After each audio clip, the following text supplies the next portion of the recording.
going to get started. I'll just take this off really quick. So I want to thank everyone for being here today, and I want to thank Curt as well. And for everyone who doesn't know, I have Curt Hill, who is a former library trustee, and he will be reviewing This I Believe, The Personal Philosophies of Remarkable Men and Women by J. Allison. And I will turn this over to Curt to get started. Very good. Thank you very much, Allison. Thank you, Alexis. I'll get it right yet. Welcome, everybody. Welcome to Books Sandwiched In. Let me tell you a little bit about myself before we get started. I'm a facilitator and bridge builder. I connect people with what they want and need. I help them realize their potential and encourage their growth and evolution. Like a diamond, people, you, are multifaceted. I help reveal those facets and inspire people to move into the light and reveal their brilliance. I've been your neighbor for a little more than 10 years, and as I often say, I should have moved here 30 years earlier. The people are so wonderful, and the environment is so restful, contenting, and inspiring all at once. I was so favorably impressed with the Wood Library community and the friendly staff that I joined the Board of Trustees in January of 2016 and served until last summer. I continue to volunteer by helping Jenny and Maria keep in touch with patrons and supporters during these isolating times. Our book this week is titled, This I Believe, The Personal Philosophies of Remarkable Men and Women, edited by J. Allison and Dan Getteman. I didn't choose this book. This book chose me. So why this book and why now? In this collection of essays, people of all kinds who have nothing more in common than integrity, a real honesty, talk about the rules they live by and the things that they have found to be the basic values in their lives. Now for a moment, you sit back, relax, light up your pipe, close your eyes, and listen as I read. Does this quotation sound at all familiar to you? We hardly need to be reminded that we are living in an age of confusion. A lot of us have traded in our beliefs for bitterness and cynicism, or for a heavy package of despair, or even a quivering portion of hysteria. Opinions can be picked up cheap in the marketplace, while such commodities as courage and fortitude and faith are in alarmingly short supply. Around us all, there is an enveloping cloud of fear. There is a physical fear, the wind that drives some of us to flee our homes and burrow into the ground in the bottom of a Montana valley like prairie dogs trying to escape, if only for a little while, the sound and the fury of whatever may be coming.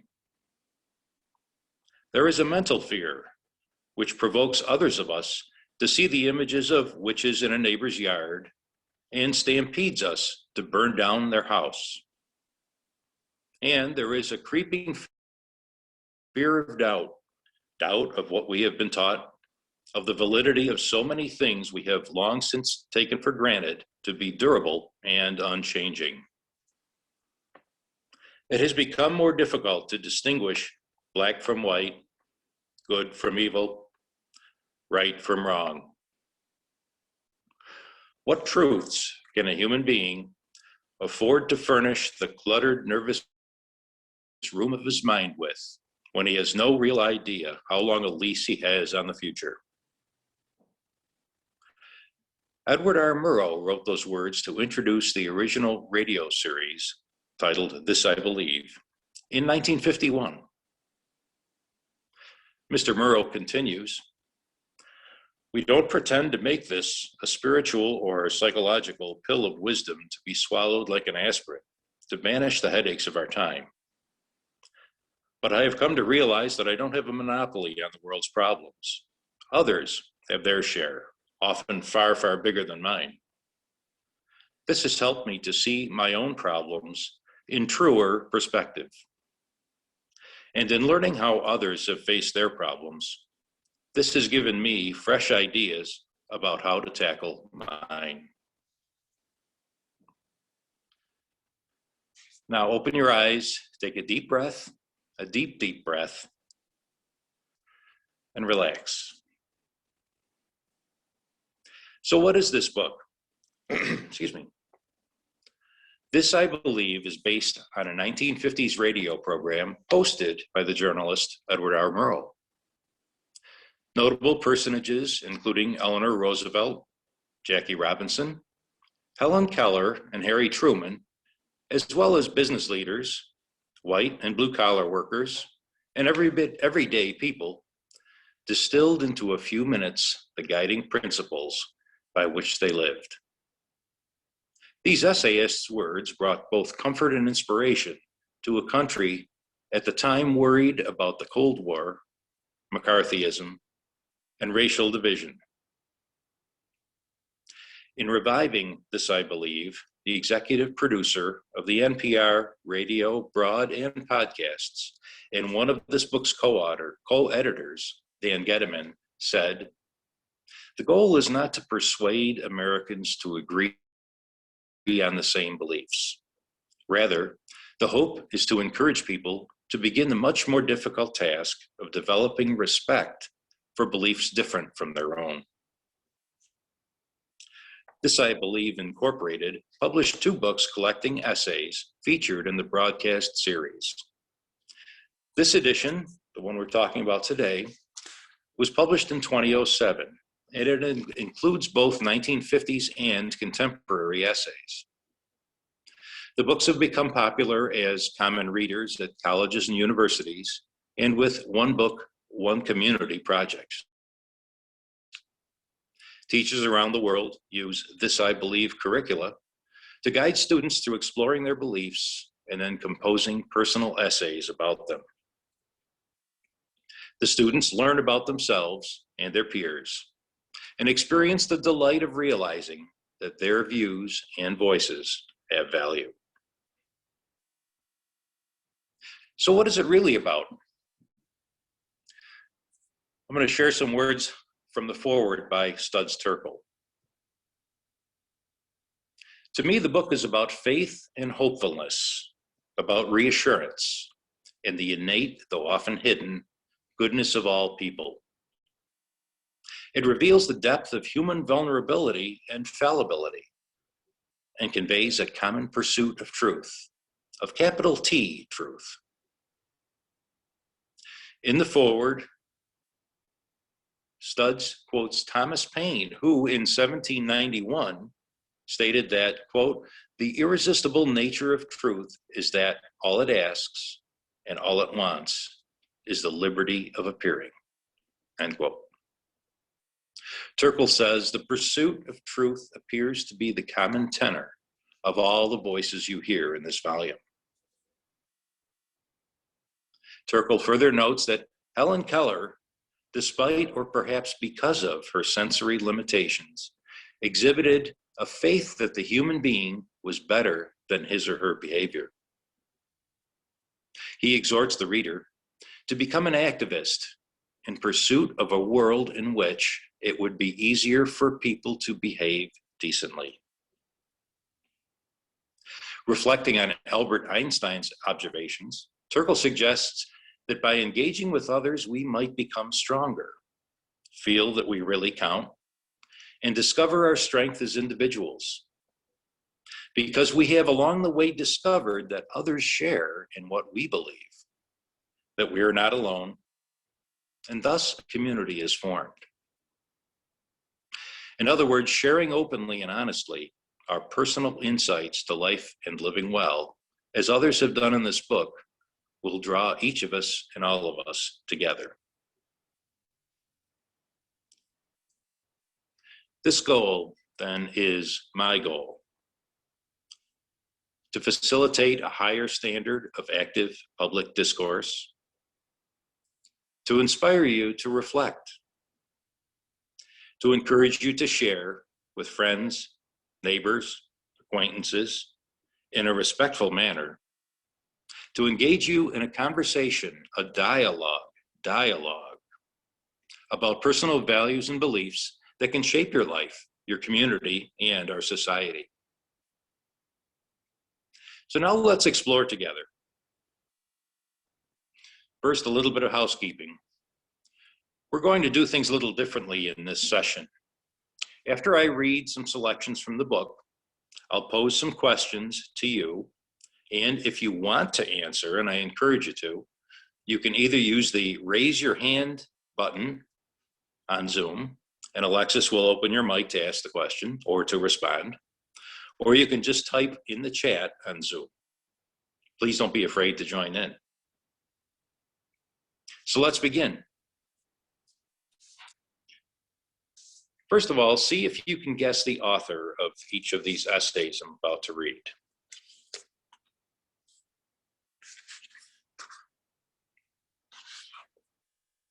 Is it nature or is it nurture? Heredity or society? In that great debate of our time, conservatives lean toward the former and liberals toward the latter. But I believe both are asking the wrong question. I believe it's both nature and nurture, and this is why. I didn't go to school until I was 12 or so. My parents thought that traveling in a house trailer was as enlightening as sitting in a classroom. So I escaped being taught some of the typical lessons for my generation.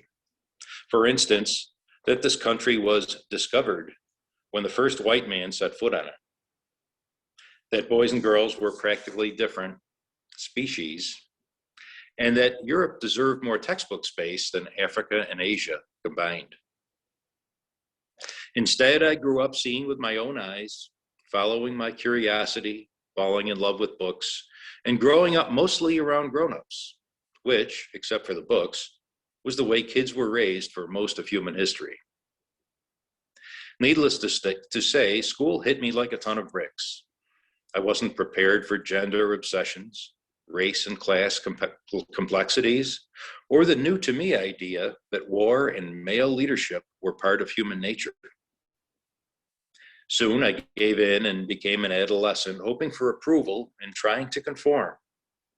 It was a stage that lasted through college. I owe the beginnings of Rebirth to living in India for a couple of years, where I fell in with a group of Gandhians. And then I came home to the Kennedys, the civil rights movement, and protests against the war in Vietnam. But most women, me included, there's a hint, me included, stayed in our traditional places we began together, listen to each other's stories, and learn shared experience. Soon, an international feminist movement was challenging the idea that what happened to men was political, but what happened to women was cultural, that the first could be changed, but the second could not. I had the feeling of coming home, of awakening from an inauthentic life. It wasn't as if I thought my self-authority was more important than external authority, but it wasn't less important either. We are both communal and uniquely ourselves, not either or. Since then, I've spent decades listening to kids before and after social roles hit. Faced with some inequality, the younger ones say, "It's not fair." It's as if there were some primordial expectation of empathy and cooperation that helps the species survive. But by the time kids are teenagers, social pressures have either nourished or starved this expectation. I suspect that their natural cry for fairness, or any whisper of it that survives, is the root from which all social justice movements grow. So I no longer believe the conservative message that children are naturally selfish and destructive creatures who need civilizing by hierarchies or painful controls. On the contrary, I believe that hierarchy and painful controls create destructive people. And I no longer believe the liberal message that children are blank slates on which society can write anything. On the contrary, I believe a unique core self is born into every human being, the result of millennia of environment and heredity combined in an unpredictable way that could never happen before or again. The real answer is a balance between nature and nurture. What would happen if we listened to children as much as we talk to them? Or what would happen if even one generation were raised with respect and without violence? I believe we have no idea what might be possible on this spaceship Earth. Who am I?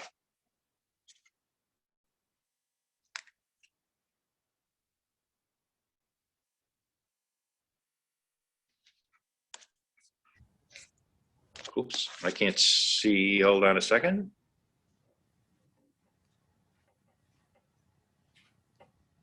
Anyone care to guess?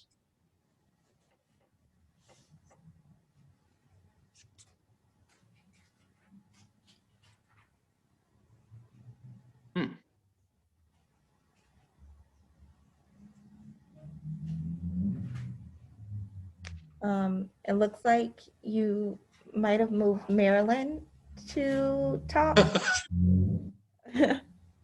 Yeah, I better leave this alone and let you control it. So, no, oh geez, I did that too. But I better yeah. remove permission to talk. Let's see. Although I like Marilyn, and that's great. I shouldn't be doing this stuff. Well, anyway, shall I answer for now? To keep moving along, and I'm going to read just what's in the book. It looks like Kit says that she would prefer to know the author while listening to the words, and would rather know than guessing who wrote the words. Okay. Does everybody else think that's a good idea too? Maybe so. Okay. Well, this was Gloria Steinem. Gloria is a journalist and social activist in the feminist, peace, and civil rights movement. A fellowship to India in the late 1950s inspired her to fight for the rights of women and the poor. She founded Ms. Magazine in 1972 and is the author of, at minimum, 4 books. So, okay, the next person.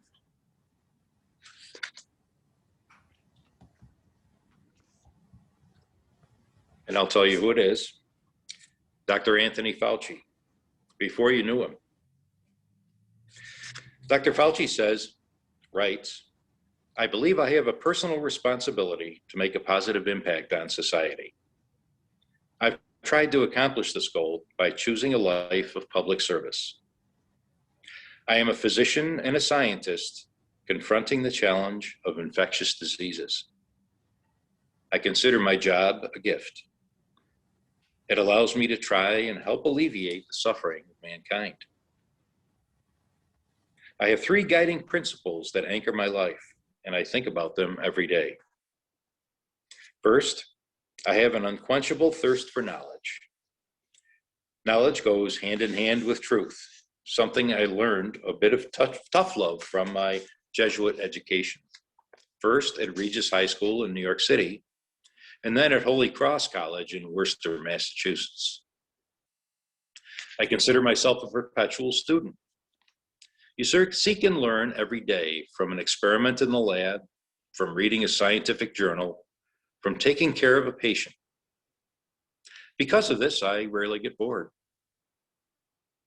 Second, I believe in striving for excellence. I sweat the big and the small stuff. I do not apologize for this. One of the byproducts of being a perfectionist and constantly trying to improve myself are sobering feelings of low-grade anxiety and a nagging sense of inadequacy. But this is not anxiety without a purpose. No, this anxiety keeps me humble. It creates a healthy tension that serves as the catalyst that drives me to fulfill my limited potential. This has made me a better physician and scientist. Without this tension, I wouldn't be as focused. I have accepted that I will never know or understand as much as I want. This is what keeps the quest for knowledge exciting. And it is one of the reasons I would do my job even if I did not get paid to come to work every day. Third, I believe that as a physician, my goal is to serve humankind. I have spent all of my professional life in public service, most of it involved in research, care of patients, and public health policy concerning the HIV and AIDS epidemic.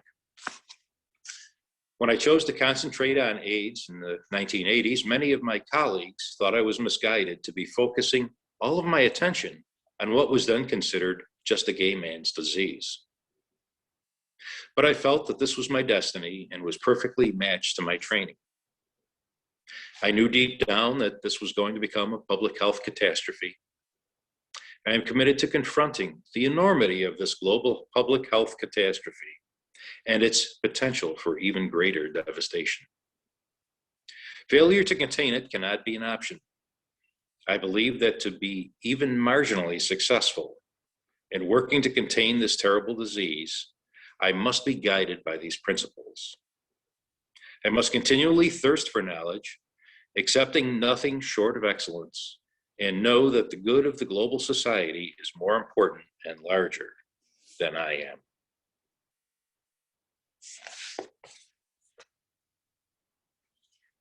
I was struck with this, and I suppose you would be too, by how much it telegraphed what's been going on for the last year with the COVID-19.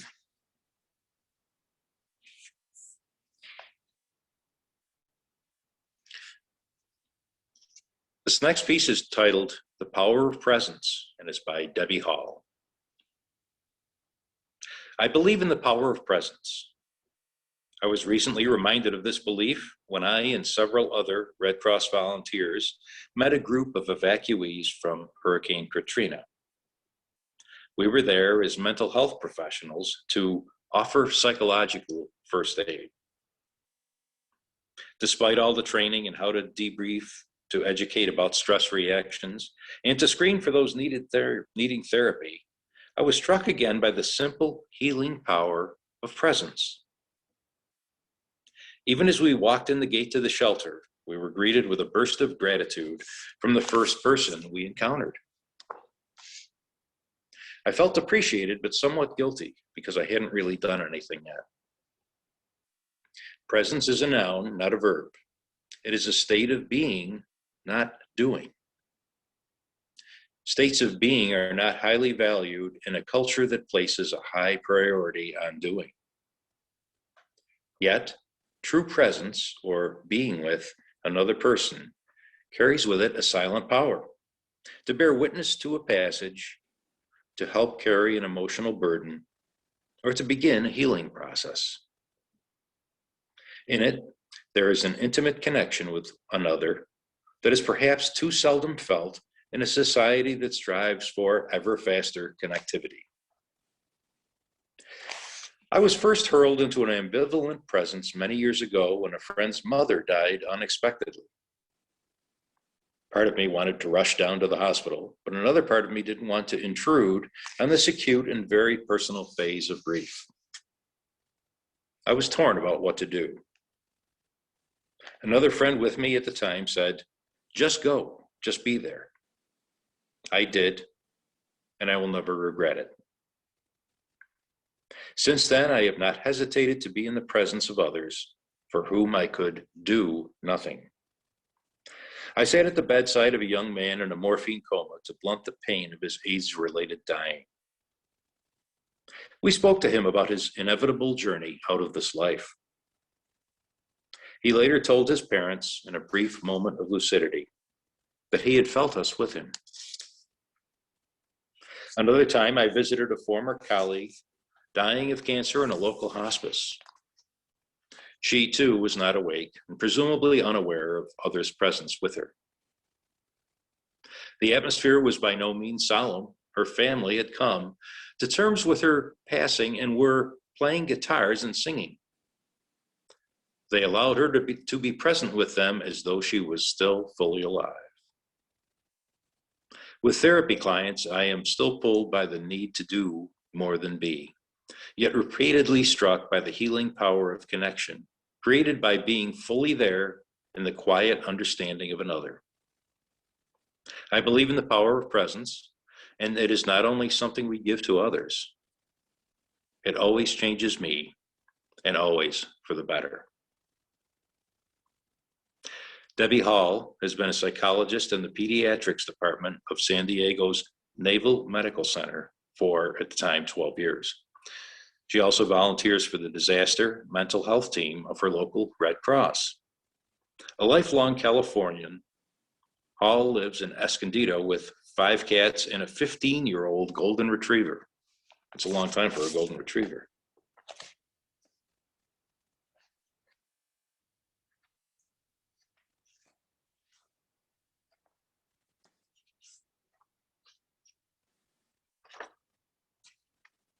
One moment here while we get there. We go to get to the right page. So let's see. Most of you, part of the reason that I'm reading these is that there's a certain resonance in what each person's written. And these happen to be ones that jumped out to me. This one's entitled "A Shared Moment of Trust," and it's by Warren Christopher.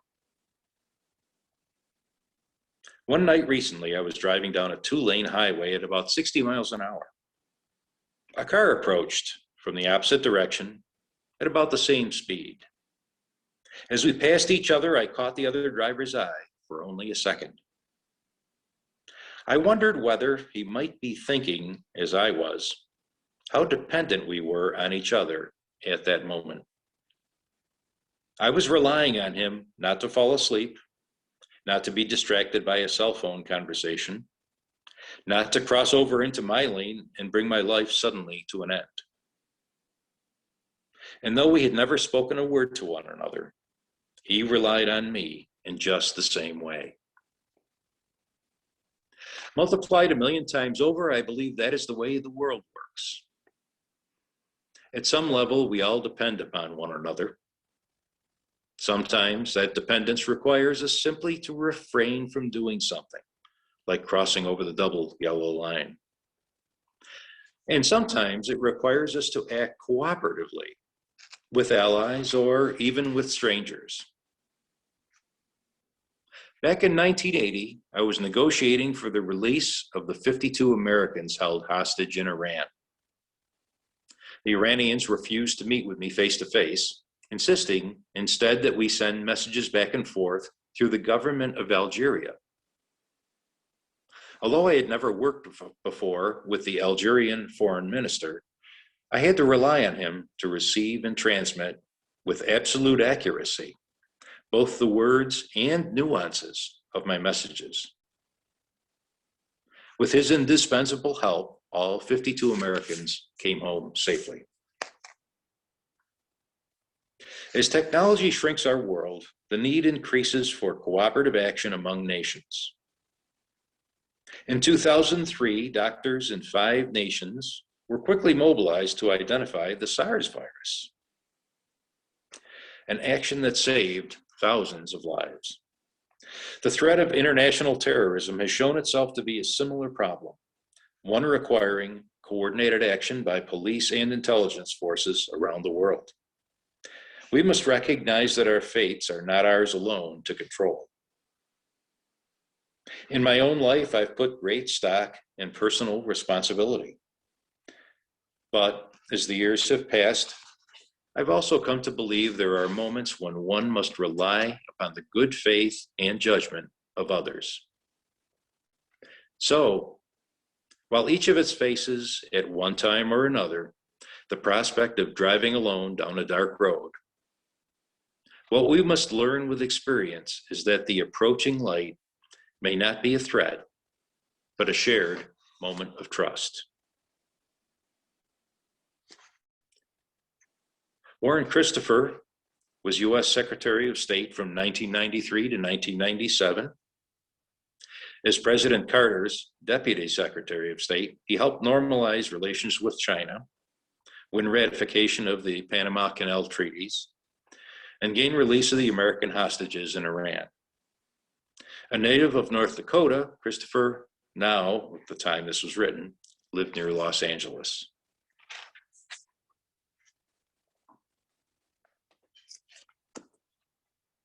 And I have one last reading, and this one I'm not going to tell you. I'm not going to tell you who the author is, because I don't want it to I want it to not preform some opinion in your mind, but just to listen openly to the writing. Bear with me. It seems to me a very difficult thing to put into words the beliefs we hold and what they make you do in your life. I think I was fortunate because I grew up in a family where there was a very deep religious feeling. I don't think it was spoken of a great deal. It was more or less taken for granted that everybody held certain beliefs and needed certain reinforcement of their own strength, and that came through your belief in God and your knowledge of prayer. But as I grew older, I questioned a great many of the things that I knew very well my grandmother, who brought me up, had taken for granted. And I think I might have been quite a difficult person to live with if it hadn't been for the fact that my husband once said, "It didn't do you any harm to learn these things, so why not let your children learn them? When they grow up, they'll think things out for themselves." And that gave me a feeling that perhaps that's what we all had to do. Think out for ourselves what we could believe and how we could live by it. And so I came to the conclusion that you had to use this life to develop the very best that you could develop. I don't know whether I believe in a future life. I believe that all you go through here must have some value. Therefore, there must be some reason. And there must be some going on. How exactly that happens, I've never been able to decide. There is a future, that I'm sure of. But how? That I don't know. And I came to feel that it didn't really matter very much, because whatever the future held, you'd have to face it when you came to it. Just as whatever life holds, you have to face it in exactly the same way. And the important thing was that you never let down doing the best that you were able to do.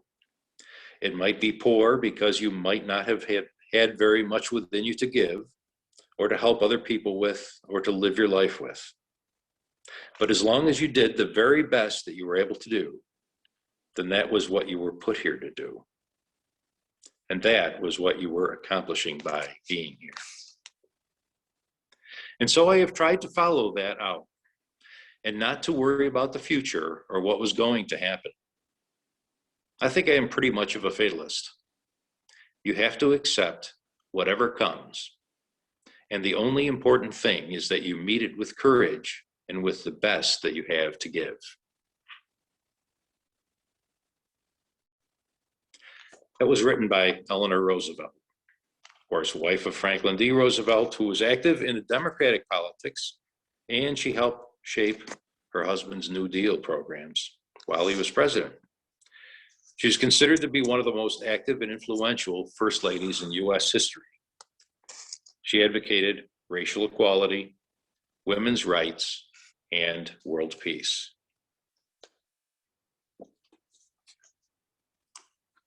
So thanks for bearing with me.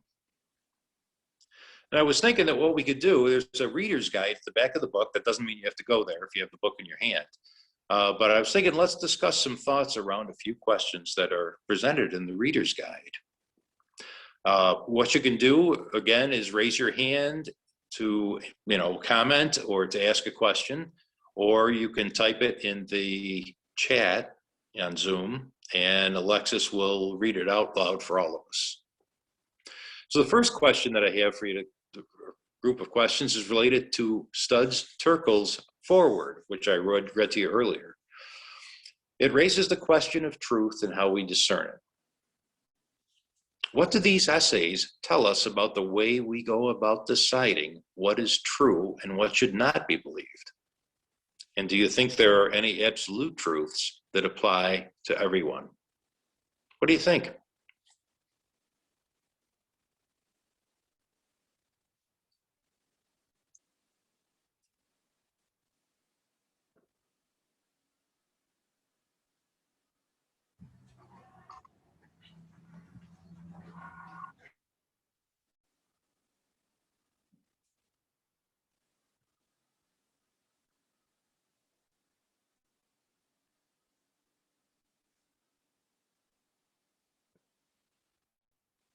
I know Kit said that she liked your choices from the book. And I do want to open it up just to see if anyone has any questions in regards to the book itself. I know, Curt, you wanted to open it up regarding some of the book discussion questions in the back, but I know not everyone may have read the book. So I just want to know if they might have questions for you about the book itself. Sure. So feel free, if you do have questions, to raise your hand or direct it into the chat. Kit says truths are different for folks, and we have to be open. So if anyone has any questions, please feel free to direct them into the chat. Or if you wanted to raise your hand to ask questions about the book, and I can open it up for you to talk verbally, please feel free to do that as well.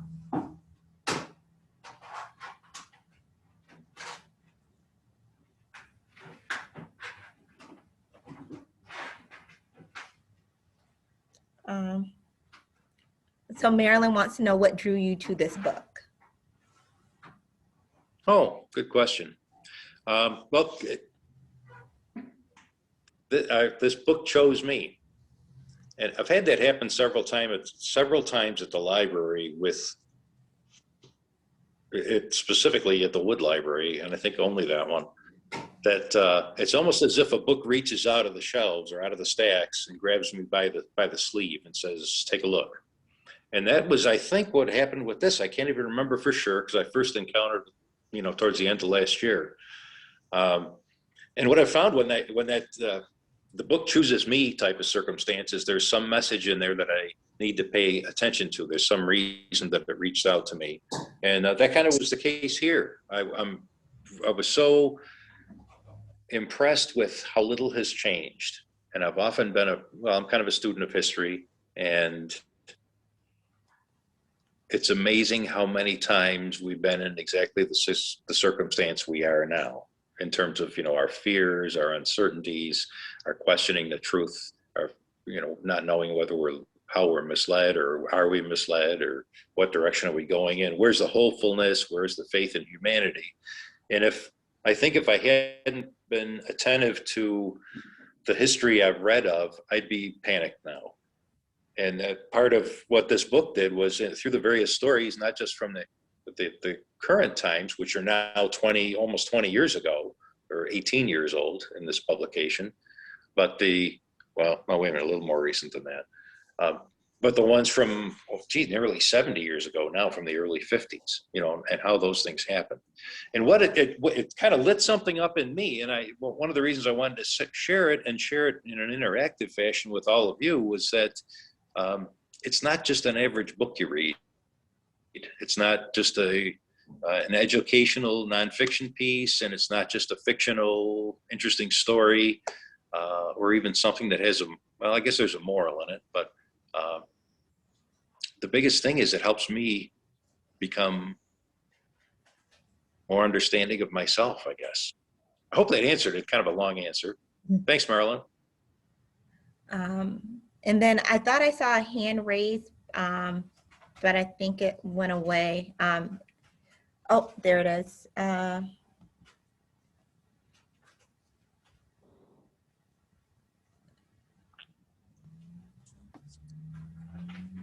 There, I'm unmuted. Yes, we can hear you, Kit. Which I don't have to type in typos anymore. I'm thinking of the play, is it called Rashomon, which is the opinions of three different people as to what happened in a scene.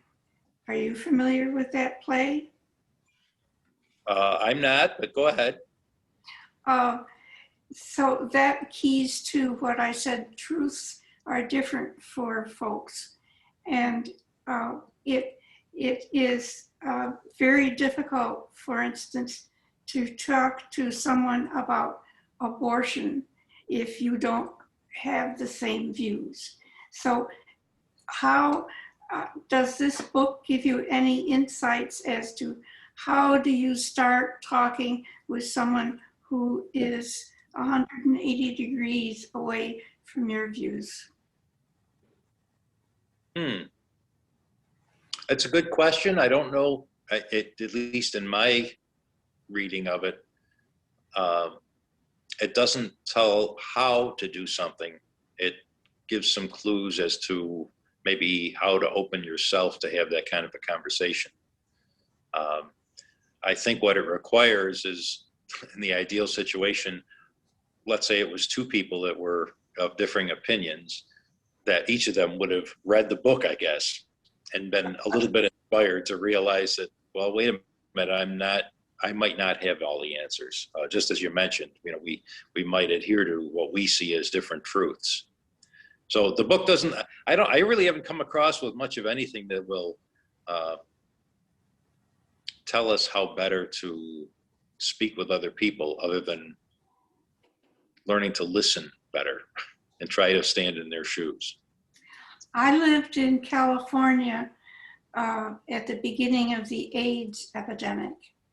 And it was amazing to me how closed-minded people were in thinking that it was a disease for the gays only. And it was very upsetting to me to realize the lonesomeness that people who had this illness were suffering. And so the idea that you talked about, you were reading, the family that was singing and playing guitar with the patient who was comatose, and was that patient present in any way? And there has been written quite a bit that the sense of hearing is the last to leave. Mm-hmm. And so that's one reason why you should speak to the supposedly comatose person as though he or she could hear, because maybe they can. That was one thing I got out of your reading. Yeah, thank you.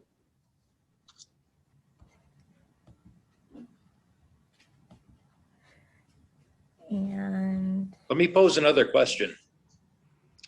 In what ways does this, I believe, in what ways does it serve as a time capsule for the 21st century? What conclusions do you think will future readers draw about our era when they read these articles in another 50 years, let's say?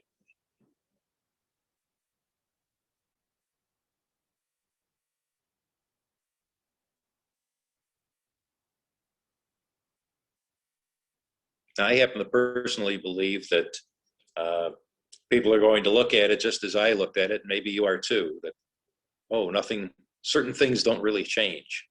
And hopefully there's enough maturity that's accumulated over time between now and then that, we'll be a little closer to respecting each other and being able to communicate with each other, and hopefully be able to think constructively about how we all live together. Marilyn felt that you expressed it, that the more things change, the more things stay the same. Yeah, that's pretty good. Thank you. Any other comments maybe or opinions on the question Curt just asked, or any comments or questions regarding the book at all? I'd be curious to hear some other people's thoughts about which of those essays might have resonated the most. And would you say that any of them, this is probably the bigger one, did any of them inspire you to become an agent for change, either globally or simply in the way you affect the life of another person?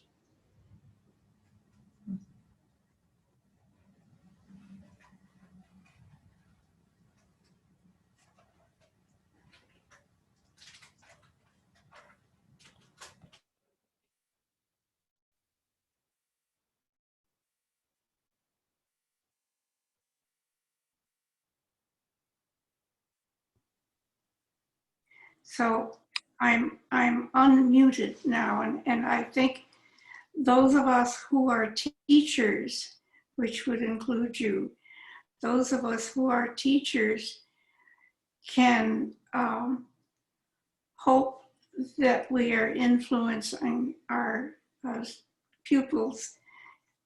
And I think that one of the ways in which I have been blessed is that a couple of times I had the opportunity to know that something I was teaching actually got someone a job and that they were happy about it. Boy, that's great. Sometimes the feedback is so hard to come by. Yes, but so I think teachers just have to learn to think that they have been useful. Yeah, I agree with you. You know, that's interesting. One time, I was a marching band and color guard instructor in my part of my past life, and one of the persons that I instructed with was a guidance counselor at the local high school. And I was talking with Rick, and I said, you know, your work must be so interesting because you get such insight into how the students think and how the parents think and relate with the students. And he said, you know, the thing that you would think that would be true, but it's actually a very unsatisfying job from the standpoint of when they get better, they stop coming to you. So you only know if they continue to do poorly or have a difficult time. And I thought, boy, that feedback is so important in so many of the jobs that we do. But what it really indicates to us in many, I could hear it or read it reflected in many of these essays, the importance of having faith in things getting better and in humans evolving more positively, and really that hopefulness that whatever I'm doing today, whatever we're doing right now in this second, whatever we do when we get off this webinar, is somehow going to improve the situation or be beneficial to someone else. And sometimes even if it's only beneficial to me personally, that affects how I interact with the next person that I see. So at any rate, I think we're just about on a time here. There's one thing I wanted to do for sure, and that's two things. First of all, I wanted to thank you for joining me today for Book Sandwiched In. And please, if there are more questions or thoughts, let's continue and share them. But I do want to leave you to ponder these few questions. Now, you don't have to answer them. Now, just take it, walk out the door with it, so to speak. One of them being, what do you believe? Another one being, what were your greatest influences or influencers in shaping what you believe? And lastly, how have your beliefs changed throughout your life? And I'm handing it over to you, Alexis. Oh, okay. Well, I want to thank everyone for joining us today for this Book Sandwiched In, and to please join us next week.